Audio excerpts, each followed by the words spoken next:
Greetings. Hey sister, how you doing? Did you know that you're beautiful, beautiful? Hey sister, there ain't no choosing. Did you know that you're beautiful, beautiful? Greetings. Salaam alaikum, namaste, etesen, bawani, and the list goes on. My name is Abike-Iyimide and you are here on the Eyeame channel. Welcome. So today's topic of discussion is a book review. We're reviewing Ace of Spades, but before we do that, I really want to pay homage to Ayesha Faines. So I first was introduced to her by her being one of the panelists on Grapevine. This woman was elegant, she was fiery, she was feminine, she was sophisticated and eloquent and articulate and well spoken, and her ideas and the way that she presented it and the way you could hear a pin drop in the room because the amount of respect people had for her. She sadly passed away on July 2nd. She also taught me the 7 divine archetypes of femininity, and so her allowing for me to learn and become educated by all these varying archetypes has truly helped me on my journey. So let's just give a moment of silence for that beautiful, phenomenal sister.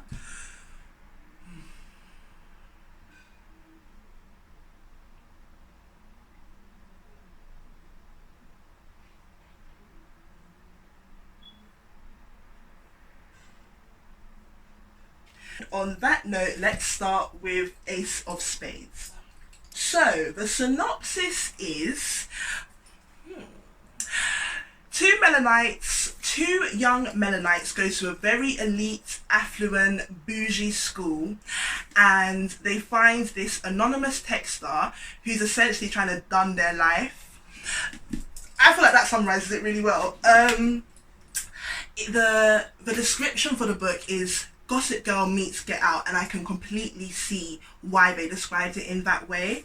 So I'm going to first talk about the characters, the plot, the writing style, the pros, the cons, my favourite elements of it, and the author and conclusion. Let's put this right here. Okay, Chi. So Chi is I've written so much notes. Chi is hardworking, she's focused, she's determined, she makes political moves, she's very calculative. Essentially, she's a mean girl. She steps on people's feet and she doesn't care.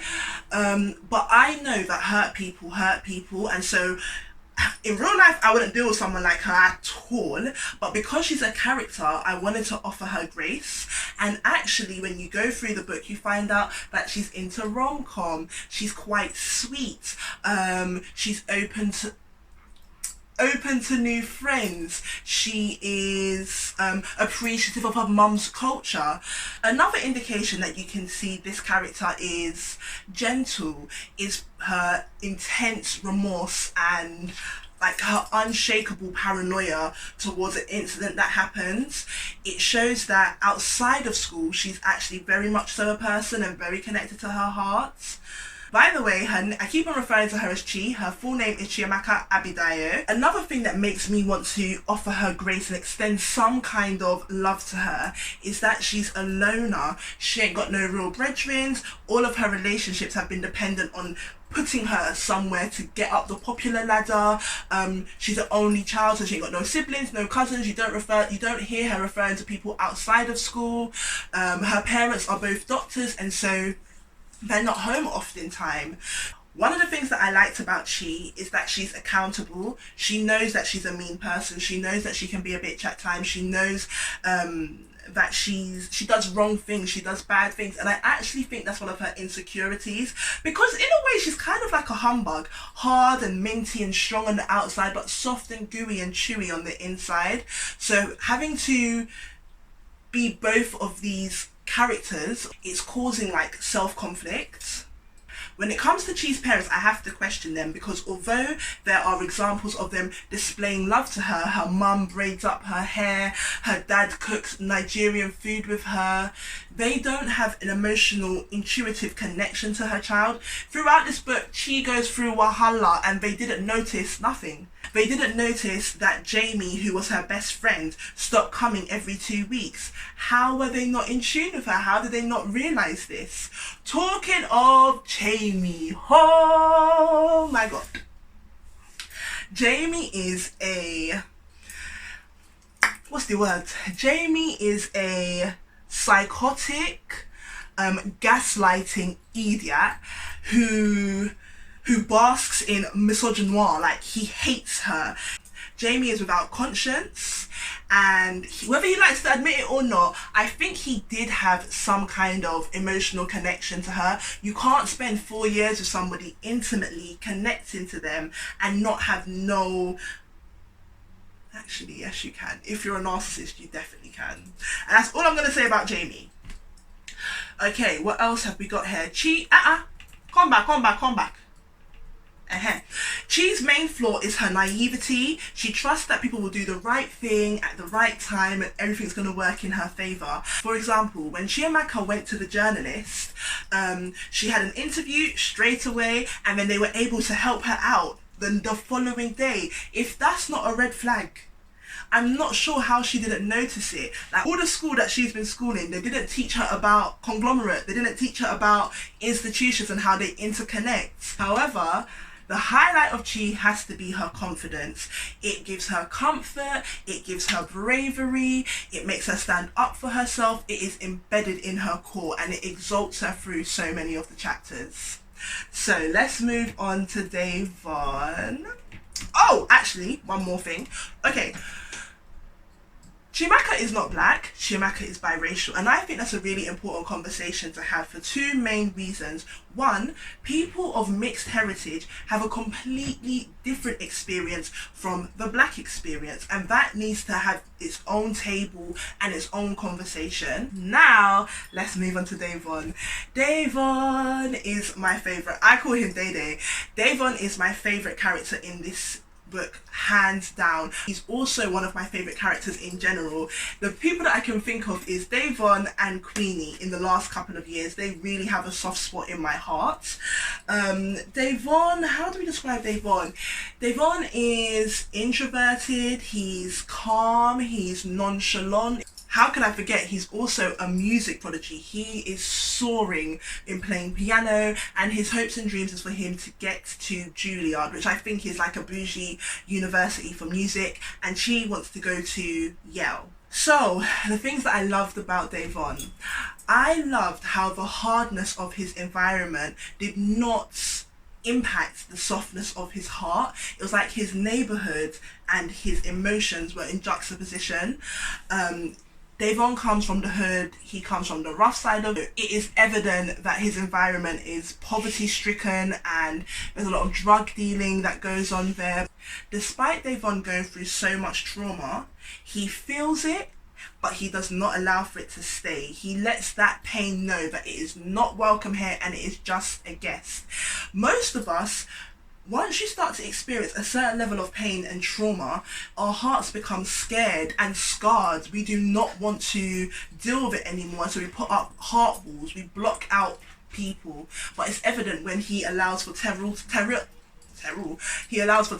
come in that he's not done that. Another thing that I love about Devon is that amount that he cries throughout the book. This young man cries and cries and cries, but you never ever hear him questioning his masculinity or that it makes him weak. I feel like he knows, as a Cancerian, he knows that crying is a really powerful resource to filter out your emotions, to detoxify, and then to allow you to see reality for what it is, and he uses it whenever time calls for it.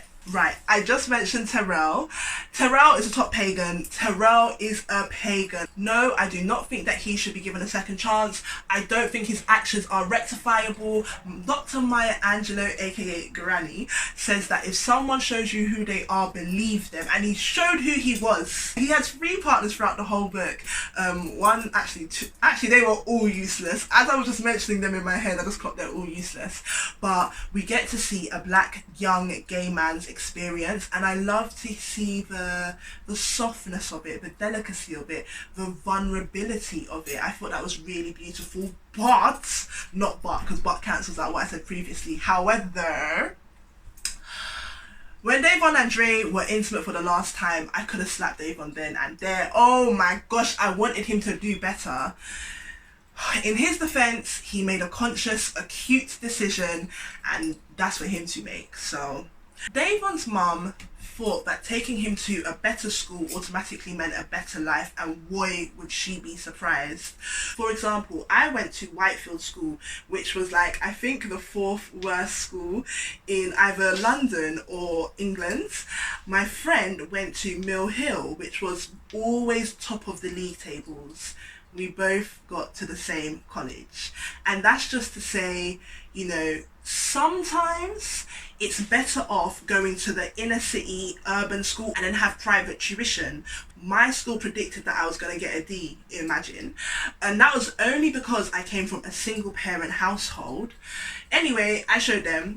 I was working at a B, and then I got a tutor, and she was one of the important components of ensuring that I got an A in maths. So hopefully, with Devon's brothers Elijah, and I can't remember the other one's name, she will make a academic decision for them that is culturally comfortable. Devon had to drive his mum to the hospital at 12 years old, and it just makes me think of the strain that we put on black children, which makes them prematurely mature. Okay, so let's move on to the writing style. The author, Miss Farida Abike-Iyimide, I hope I pronounced that properly.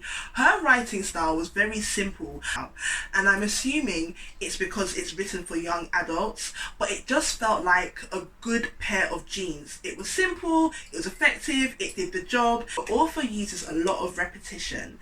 With Devon, it's that he drowns into music, he drowns into love, he tries to drown on the beach, he drowns in his trauma. And then with Chiamaka, there's repetition of dolls, blonde hair, and leaking blood. So I interpreted this 2 ways. It's either she's reflecting on the guilt from the accident, or it's explaining how women of colour are repeatedly bombarded with this manufactured doll, cookie cutter, white appeal to beauty. Chiamaka repeatedly describes Belle's beauty. Is it because the author is leading us to notice her sexual attraction towards her, or maybe her hyper-awareness of how Belle won the genetic lottery? Farida also uses a lot of onomatopoeic words, one being click, and that made me nervous because I know that this is based on Get Out, and I didn't want them subconsciously hypnotizing me. So one of my favourite sentences, well actually it's a clause, is listening to Ma pray to a God who covers his ears when she chants. My other favourite sentence is, she throws me a quick glance and I smile, moving towards her and hugging her from behind.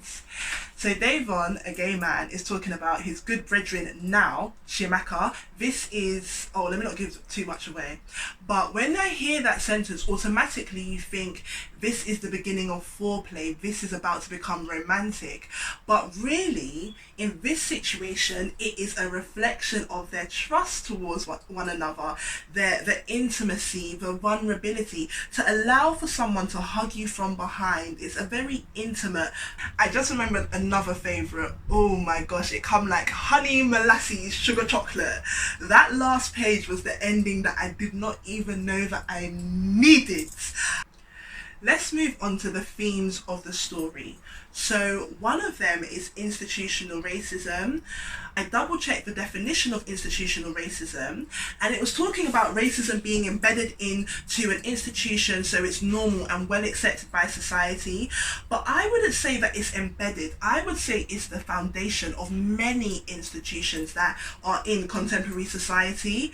And so by default, people from ethnic minorities in the West are going to experience hardship whilst interacting with them. And for me, the only way that we can stop institutional racism is by breaking down and shattering the institution altogether. For example, in 1964, Ruby Bridges was the first ever black girl to go to an integrated school in America. 50 years later, we are still creating art, creating books that are touching on the same topic. That's just proof that we're always going to experience difficulty in the system. My beautiful sister, who actually introduced me to this book, said that she's never had a negative experience when it comes to race in the education system. I have. It was not as intense and as extreme as these characters, but it was one nonetheless. So, my school was hood, and it was also ethnically diverse. Not just amongst the students but the staff as well. I had the unfortunate experience of having this statistic teacher who was white, young, very middle class, and stuck out like a sore thumb. Like, he was such an anomaly. And so in meeting him for the first time and entering his class, I could feel that something wasn't right. Whenever I knew the answer to a question, he would never pick me. But when it was obvious, because my face talks, that I did not know what was going on, that's when he would decide to pick me. From that class, or from that period, we then went down to assembly, and I remember that he was like watching me, constantly telling me to be quiet whilst my other peers were allowed to engage in conversation. And if I remember correctly, I think he sat next to me as well. So I could not pinpoint if it was racism then, but he stupidly confirmed to me that he was being racist, because come the second week, I'm going into his class and he says to me, "Oh, Nakeelia, I think we got off on the wrong foot." He saw my short, relaxed red hair, he saw my long nails, he saw my piercings, and automatically fired off into his ignorant assumptions. Devon drove Chiamaka's car because of an incident that she had endured, and you could see that he didn't want to, and there was a bit of a stare off, but they knew that they had to work together in that moment. The awareness that we can't be crabs in a barrel, we have to be like ants in a barrel and work together to get this job done. It kind of like, the author incorporated the Ubuntu philosophy, like I am because we are, and it reflected in that experience as well as towards the end. I just noticed that there's actually an undercurrent of black positivity. The final chapter is very solution based, it's very goal orientated, and again it shows this like umoja, this spirit of umoja, like we are all one and the same, the microcosm to the macrocosm. Another thing that I loved is that they did not have a white savior. So I find this particularly irritating, yet it happens so often in media. The things that come to my mind is J. Cole's Get Off My Dick, Harriet Tubman, that got released I think in 2019, and then Queen and Slim. White people play an integral part to their plan for freedom, and I just feel like we don't need you, man. We can do this by ourselves, and it was perfectly executed in this book with these two young characters. Now, let's move on to the pros of this book. Number one, Sis did an amazing job with her character building. They were real life, they were relatable, they were multi-dimensional. Another pro of this book is how the author explored so many topics so eloquently, like she was ballroom dancing. It was smooth and intentional. I've had the complete opposite experience in Netflix's program, or Netflix's series, She's Gotta Have It. Spike Lee, we all know that he's like an A1 producer, but in the remake of She's Gotta Have It, especially season 2, I just couldn't help but feel like, I call it the wet donkey syndrome. You know when a mammal gives birth and their young are very like cloppity, clumsy on their feet? That's how it felt. However, Sister Farida did a phenomenal job. She spoke on racism, elitism, classism, single parent households, poverty, homosexuality, and the final pro was, the repetition was perfect. It wasn't overdone, it was just the right amount to allow for an observant reader to notice that something's happening. The cons, I mean, I don't feel like there are cons. No, let me try to be objective. So one of the cons is that I couldn't help but remember I was reading a debut, particularly at the beginning. It just felt very new writer-esque. I wanted to adjust some of the wording or the grammar or how it was written, and when I have the ability to evaluate and not be completely consumed by the art, it's a little bit of a downer. Another con is apparently there's a trigger warning at the beginning. I feel like I read it but I just missed it. So something as simple as making that font bold would help to highlight it, because the reality is the topics that are discussed in this book are really deep, especially for the targeted demographic, which is young people. And so I question how I would feel as a writer discussing such topics that could potentially lead people to have mental health implications or not feel comfortable with their teachers in their colleges, in their schools. Like, I don't know if I would be open to taking on such responsibility. And another thing that didn't make sense to me is her name is Chiamaka Abidayo, so she's got an Igbo first name and a Yoruba last name, but her dad's Italian. I don't know how that happened. It should have been double-barreled minimum, but maybe it was. See, I'm literally just throwing the con. Maybe it was a reflection of Chiamaka's character, and a strong Yoruba name suited her best. And to conclude, yes, I absolutely recommend this book 1,000%. It was enjoyable, it was easy to read, the characters are someone you can become attached to, the plot was strong and sturdy, there were very minimal flaws, I felt. The author, oh my gosh, this beautiful young Nigerian South Londoner, she just graduated. I am hoping everything manifests for you, Sister Farida. Yeah, in the next 5, 10, 15 years, I can only imagine what you have in store. Like, it's just amazing. You should be so proud of yourself. But I already know that you're proud of yourself. How can you not be when you produce such great art? And with that being said, please like, comment, share and subscribe. Share this with anybody that is wanting to get into reading or is an avid reader. Just share the thing. Bless up. Take care. Read, learn, become educated, and Eyeame in everything.